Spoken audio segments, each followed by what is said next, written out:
Eins og hörkuleikur í Keflavík í kvöld. Hvernig eru tilfinningar svona beint eftir leik?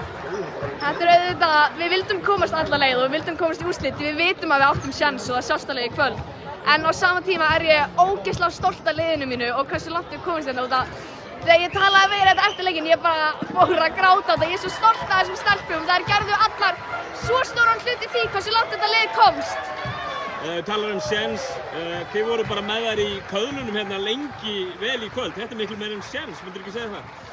Jú, auðvitað, náttúrulega áður en við komum inn í þessa seríu þá kannski bjóst enginn við þessu og svo bara að koma inn í oddaleik og fá þetta geggjaða tækifæri og alla sem komu til að styðja okkur.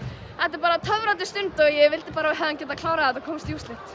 Mikið reynsla vantilega sem þið takið út úr þessu og kannski, þú veist, hljótið að horfa bara virkilega björtum augum fram á næstu ár með þetta lið.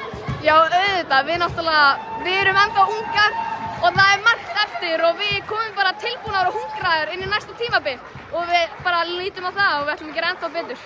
Rosalega stuðningur sem Stjörnuliðið hefur fengið er enda bæði liði í þessari seríu. Er ekki gaman að spila í þessu svona umhverfi?